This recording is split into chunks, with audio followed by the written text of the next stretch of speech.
अस्सलाम वालेकुम दोस्तों, मेरा नाम है लियो। मैं हमेशा की तरह मौजूद है और आप देख रहे हैं जिस वक्त क्रिकेट लवर अली शो को किसको बनता है दोस्तों से बात करने जा रहे हैं। बात करेंगे जी आज आपके साथ कि सेमीफाइनलिस्ट जो है वो सामने आ चुकी हैं चारों टीमें। आज इंडिया और न्यूजीलैंड के दरमियान दुबई में मैच खेला जा रहा था, जहां पे पाकिस्तान को इंडिया ने एक बहुत बड़ी सबक दिया है। क्या सबक दिया है कि 250 रन का टारगेट भी बच सकता था, लेकिन क्या करना था और पाकिस्तान ने क्या नहीं किया, वहां पर उस पर बात करेंगे जी चेयरमैन। आज जो हमारे सारे यंगस्टर्स हैं उनके साथ चेयरमैन ने मुलाकात की और ये आपको पाकिस्तान और न्यूजीलैंड की जो सीरीज है उसमें नजर आएंगे। हैदर अली ने इवन आकर बात भी की मीडिया से, क्या सूरत हाल है, चेयरमैन ने क्या वहां पर बातें हुई और क्या कहानी आ रही है, वो सारी आपको बताएंगे। तो अगर आप हमारे चैनल पर पहली बार आए, चैनल को आदमी सब्सक्राइब करें और साथ ना भूलिएगा। तो बात का खास करते हैं नमून खबर के साथ जो हमारे पास आ रही है। तो दाऊद साहब, जिस तरह जो है आज न्यूजीलैंड ने चेस किया, इंडिया ने पहले बैटिंग करते हुए बोर्ड पर 250 रन लगाया। हमें लग नहीं रहा था कि यार ये बचा पाएंगे। न्यूजीलैंड की बड़ी स्ट्रांग टीम है, उन्होंने पाकिस्तान को पिछले महीने 3 बार पाकिस्तान में शिकस्त दी। एक बार कजाफी में शिकस्त दी, एक बार कराची में शिकस्त दी, फिर दूसरी बार फिर कराची में शिकस्त दी और इन न्यूजीलैंड की टीम को पहली बार ही इंडिया ने हरा दिया। फर्क क्या था? फर्क सिंपल था और वो ये था कि जो मैं चीखे मारता रहा, ये भाई साहब चीखे मारते रहे और भी जितने लोग क्रिकेट में बात करते हैं वो भी सारे मिलकर जो है चीखे मारते रहे कि प्रॉपर स्पिनर डाल लो, प्रॉपर स्पिनर डाल लो। लेकिन हमारे रिजवान स्टिक रहे, हमारे कोच आकिब जावेद स्टिक रहे कि हमारे पास जो है जी खुशदिल शाह मौजूद है, हमारे पास जो है वो आगा मौजूद है, वो आउट करेंगे। इवन इंडिया के पास इन दोनों से ज्यादा स्ट्रांग अक्षर पटेल मौजूद थे, जडेजा मौजूद थे, लेकिन इन सारों की मौजूदगी के अंदर भी इंडिया ने एक और स्पिनर जो है इंक्लूड किया और चक्रवर्ती को लेकर आए और आज चक्रवर्ती ने 5 आउट करके न्यूजीलैंड को इंडिया ने शिकस्त दी। कितनी बड़ी सीख है हमारे लिए कि हमारे वाले जो कोच साहब हैं वो ये कह रहे थे एक दिन पहले कि हम इंडिया को कल हमारा पेस अटैक दुबई में सरप्राइज करेगा। इंडिया ने पेसर निकाल कर स्पिनर खिला के जीत लिया। दाऊद, हम क्यों नहीं कंडीशंस को पिक कर पाते? पहली बात तो यह है कि जो आप कंडीशन में खेल रहे थे, अगर आप 10 बार भी खेलो ना न्यूजीलैंड के साथ, इस टीम के साथ, न्यूजीलैंड के साथ, पाकिस्तान में खेलो या दुबई में खेलो, आप 10 बार हारोगे। आप 10 बार इंडिया के साथ खेल लो, इस प्लेइंग 11 के साथ, इस स्क्वाड के साथ, आप 10 बार हारोगे। 10 में से एक बार भी आपके लिए जीत नसीब नहीं होगी। वजह यह है कि आज इंडिया ने आपको बताया कि 4 स्पिनर उन्होंने 11 में खिलाए। मैं कहता हूं कि शाहीन शाह अफरीदी, नसीम शाह और हारिस रऊफ, इन तीनों में से आप 2 को भी बाहर कर देते ना, कोई से भी 2 अपनी मर्जी की। चलो हारिस रऊफ तो पहला बाहर होता है ना, वो तो उसकी तो जगह ही नहीं बनती। अगर आप पाकिस्तान में मैच खेल रहे हो या दुबई में खेल रहे हो, सबसे पहले कान से पकड़ के अगर आप किसी को निकालोगे तो वो हारिस रऊफ को निकालोगे, क्योंकि उसकी जगह ही नहीं बनती। दूसरा, शाहीन नसीम में से भी आप किसी को भी एक निकाल दो। और आपने एक इब्रार को खिलाया था, आप एक साजिद को खिला लेते, सुफियान मुकीम या नुमान, किसी भी 2 को और खिला देते। यकीन कीजिए ये आप कराची में भी करते, ये आप दुबई में भी करते, आपके रिजल्ट डिफरेंट हो सकते थे। यार माना कि आप फास्ट बॉलिंग पर डिपेंड कर रहे हो, लेकिन उस क्वालिटी के बॉलर भी तो, एक तो आपके पास फास्ट बॉलर भी एवरेज हैं, चलो मान लिया एवरेज फास्ट बॉलर भी हैं, लेकिन आपके ये फास्ट बॉलर इन पाकिस्तान बिल्कुल फारिग हैं। ऑस्ट्रेलिया में खेल रहे होते शायद ये कुछ करके दे भी देते, लेकिन इन पाकिस्तान, इन दुबई, हमने सिलेक्शन इंतहाई नाकिस की, इंतहाई पैथेटिक और पुअर सिलेक्शन की, जिसका हमें भुगतना यह पड़ा कि घर पे हमारे चैंपियंस ट्रॉफी थी और हम एक भी मैच नहीं जीत सके। बिल्कुल पुअर सिलेक्शन, और कप्तान की भी जो इनपुट थी सिलेक्शन में, उस पे भी बिल्कुल काला क्रॉस लगना चाहिए, क्योंकि बिल्कुल उनके डिसीजन भी 0 थे। नहीं देखो, इंडिया ने 250 वहां पर सेव कर लिया, जहां पर आपने भी 240 बना दिया था। अगर आपके पास इब्रार को इंडिया हिट नहीं कर पा रहा था, उस दिन हमने देखा बड़ी स्ट्रगल कर रहा था। इवन विराट कोहली ने मैच खत्म होने के बाद भी उसको जाके शाबाशी दी, जो उसने वहां पर जो बॉल डाला, जिस तरह से उसने वहां पर वो बोल्ड किया था, पता चल रहा था कि यार ये एक नेक्स्ट लेवल इब्रार वहां पे नजर आ रहा है। लेकिन एक भी ऐसा सेकंड स्पिनर नहीं था जो फंसा सकता। हम हमेशा से ऐसी जगह के ऊपर जहां पे स्पिनर्स की जरूरत होती है, हमारे पेसर जोर लगाते रहते हैं। वहां पे हमारा इंडिया के अंदर हमारा हारिस रऊफ जोर लगा रहा था, शाहीन जोर लगा रहा था, नसीब, कुछ था ही दुनिया के स्पिनर आ रहे हैं। कुलदीप यूं बॉल फेंकता है, विकेट। केशव महाराज यूं करके बॉल छोड़ता था, विकेट। शमसी यूं बॉल फेंकता था, विकेट। हमारे जोर पे जोर, जोर पे जोर। और भाई जोर क्या, जोर भी नहीं था, 140 के ऊपर बॉल नहीं जा रहा था, कोई 150 का क्या क्या थक जाती हैं। 150 के कितना बॉल डाला हारिस रऊफ ने?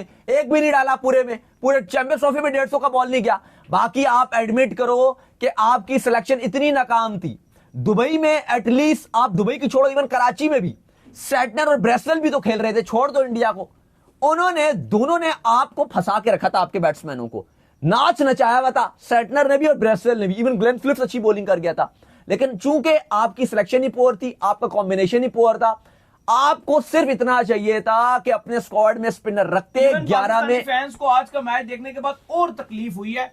वो तकलीफ इस बात की नहीं कि इंडिया जीत गया, तकलीफ इस बात की ज्यादा हुई है कि अगर हमारे पास भी स्पिनर होते तो हम वो मैच बचा सकते थे उसे। तो यार बात यह है कि आप पहले ये मानो और आप फ्यूचर में डिसाइड कर लो। अगर अभी भी आपको एहसास हुआ तो आप एडमिट करो कि आप अपना स्पिन डिपार्टमेंट अब स्ट्रॉन्ग करोगे। पावे आप न्यूजीलैंड को, पावे आप ऑस्ट्रेलिया खेलो, पावे आप इंग्लैंड खेलो, स्पिनर आपने लेके जाना है। को आप ग्रूम करोगे, लेकर नहीं जाना प्लेइंग 11 में खिलाने। ऑस्ट्रेलिया में जैम्पा नहीं खेलता तो खेलता है ना, साउथ अफ्रीका के अंदर शम्सी नहीं खेलता। आप प्लेइंग 11 में खिलाओ, ये जान छुड़ाओ इन निकम्मी फास्ट बॉलिंग से, ये जो कहीं कुछ नहीं करके देती फास्ट बॉलिंग। जोर भी क्या लगाती है, फारिग किस्म के, ना लाइन है ना लेंथ है, उठा उठा के गेंद में ज्यादा तेज जाती है, जितना इनकी बॉल जाती है उससे तेज गेंद बाउंड्री पे जाती है, कोई जोर भी कहां लगता है इनसे। तो बात यह है कि वक्त आ गया कि एक इन तीनों में तो जगह नहीं बनती। अगर आप फ्यूचर में इन तीनों को 11 में मौका भी देते हो तो उसमें भी फैसला करो कि 3 में से 2 ही खेलेंगे और एक प्रॉपर इनकी जगह स्पिनर खेलेगा, प्लस इब्रार भी। और कंडीशन के हिसाब से अगर आप पाकिस्तान में खेल रहे हो 2 स्पिनर 11 में खेलने चाहिए। ये अगर स्ट्रेटजी जाएगी तो शायद फ्यूचर में हम आगे जाके कुछ कर भी जाएं। इवन हम देख रहे हैं साउथ अफ्रीका में, अगला वर्ल्ड कप है ना 27 का, साउथ अफ्रीका में भी स्पिनर को हेल्प मिल रहा होता है। ऐसा ही है प्रॉपर वहां पे बहुत सी जगहों पे स्पिनर को पूरा इब्रार बड़ा सक्सेसफुल रहा था। और ये वरुण चक्रवर्ती, अब इंडिया साउथ अफ्रीका की सीरीज रही थी, ये सबसे सक्सेसफुल बॉलर रहा था साउथ अफ्रीका में। हमारा इब्रार बहुत अच्छी बॉलिंग कर रहा था और ये आपके फास्ट बॉलर तो वहां भी पिट ही रहे थे। चलो जी, खैर 2 सेमीफाइनल्स जो है फाइनलाइज हो गई हैं। अब जो है वो इंडिया खेलेगा जी परसों ऑस्ट्रेलिया के साथ दुबई में, और न्यूजीलैंड खेलेगा साउथ अफ्रीका के साथ। उससे अगले दिन यानी कि बुध के दिन जो है वो खेलेंगे लाहौर के कजाफी स्टेडियम में।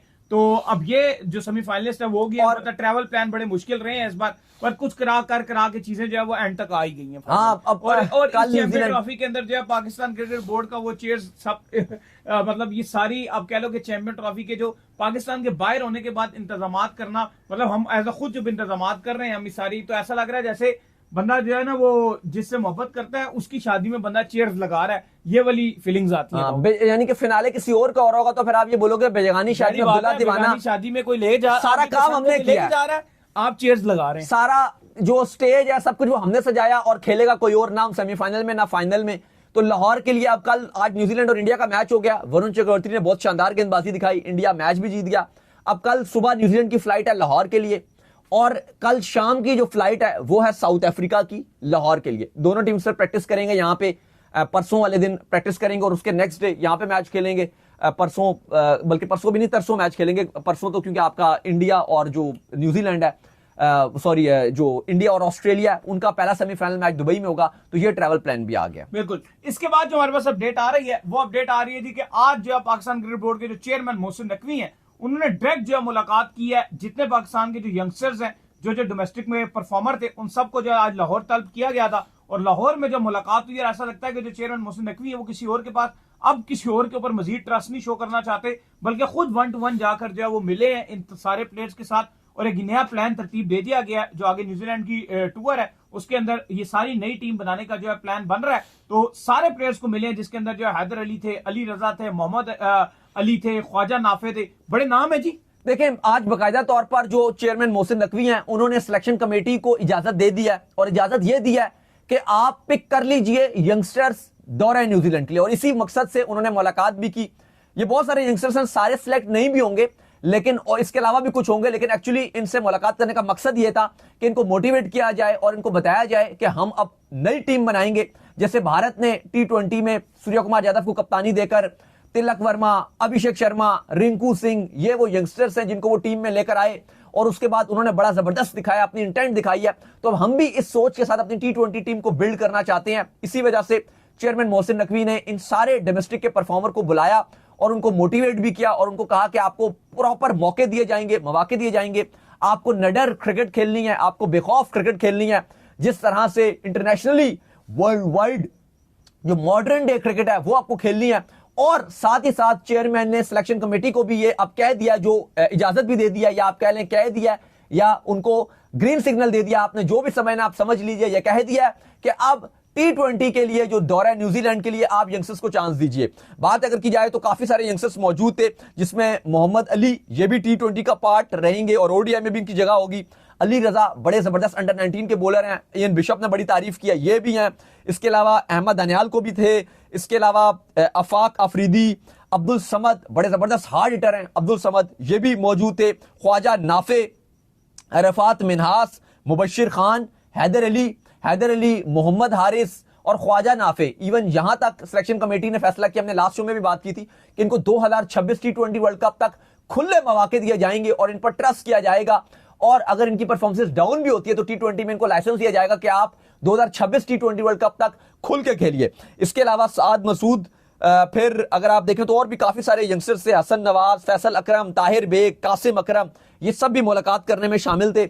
आपके इंटरनेशनल डायरेक्टर वो भी यहाँ पे मौजूद थे, और अब फैसला किया गया कि इन सारे यंगस्टर्स को दौरे न्यूजीलैंड के लिए चांस दिया जाए। तो अली साहब ये बड़ा अच्छा फैसला होने जा रहा है, बहुत अच्छा कि बाबर हो गए, रिजवान हो गए, शाहीन हो गए, आपके हारिस रऊफ हो गए, नसीम शाह हो गए, इन सबको ड्रॉप किया जाएगा। ओडीआईस में इमामुल हक को ड्रॉप किया जाएगा।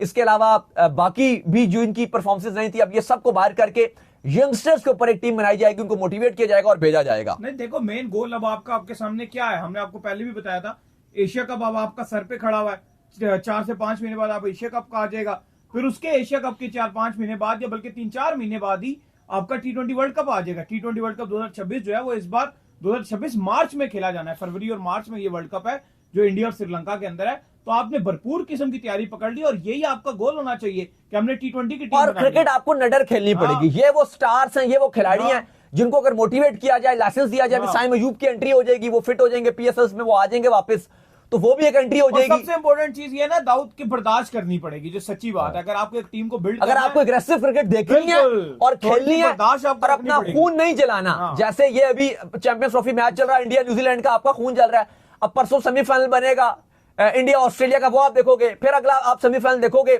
साउथ अफ्रीका न्यूजीलैंड का, फिर आप फाइनल देखोगे, तो बेहतर है भाई एक आध कड़वा घूंट पीजिए, यंगस्टर्स को मौका दीजिए, कम से कम आप भी अपनी टीम को कहें कि भाई हमारी भी फिनाले खेल रही है। चले जी, स्ट्रॉन्ग मौका जो है वो लाजमी देना है। तो चले, उम्मीद करते हैं आज का हमारा शो आपको आएगा पसंद। आप वीडियो को लाइक कीजिए, हमारे चैनल को सब्सक्राइब कीजिए, साथ में बेल आइकन को बजाइए, एक और काम कर लीजिए और वही कर लीजिए इंस्टाग्राम पर, आप जाइए इनको फॉलो, इंस्टाग्राम पे मुझे फॉलो कर लीजिए, वहां पर मैं मौजूद हूं, दाऊद क्रिकेट करें। अगर आपको कोई सवाल हो तो भेजिएगा और इनको भी फॉलो कीजिए। फॉलो कीजिए, ऑफिशियल के नाम से लिंक डिस्क्रिप्शन में, जाइए फॉलो कीजिए। अल्लाह हाफिज़, बाय बाय।